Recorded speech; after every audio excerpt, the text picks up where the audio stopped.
আসসালামু আলাইকুম, সবাই কেমন আছেন? আজকে আমি তৈরি করব চিড়া আর বাদাম দিয়ে টপি। সেজন্য আমি এখানে নিয়েছি চিড়া, চিনি আর নিয়েছি বাদাম। বাদামগুলো পরিষ্কার করে নিয়েছি, চিড়া ভাজা। আর আমি নিয়েছি 1/4 কাপ চিনি।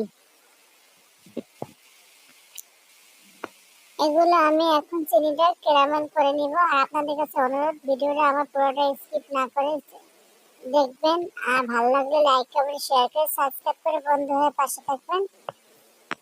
আর এখানে আমি ক্যারামেল তৈরি করে নিতেছি। এ পর্যায়ে আমি নাড়া দেবো না, আস্তে আস্তে নাড়া দেবো, কিন্তু আমার নাড়াটা আগে দেওয়া হয়ে গেছে।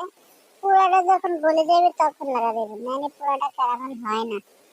তা আমি করতে চেয়েছিলাম একরকম ভাবে, আবার হয়ে গেছে আর একরকম। যাই হোক, এভাবে আপনারা সবসময় ক্যারামেল তৈরি করবেন। একবার পুরাটা হয়ে গেলে এবার যে আমি সামান্য একটু পানি দিয়ে দেবো।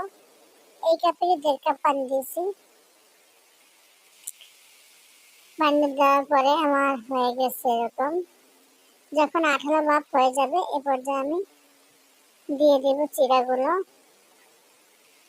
আর অনেকে আছেন যে আপুরা অনেকে সাবস্ক্রাইব করে আবার তুলে নেন।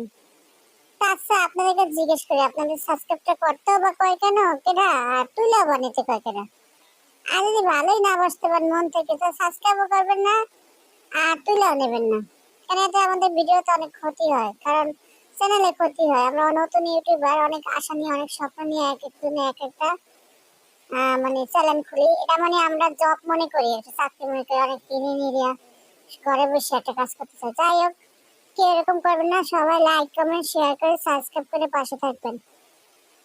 আর লাইক দিয়ে কমেন্ট করবেন। আর অনেক আছে কমেন্ট করে চলে যায়, এরকম করবেন না। তো সবাই ভালো থাকবেন। এ পর্যন্ত, আল্লাহ হাফেজ।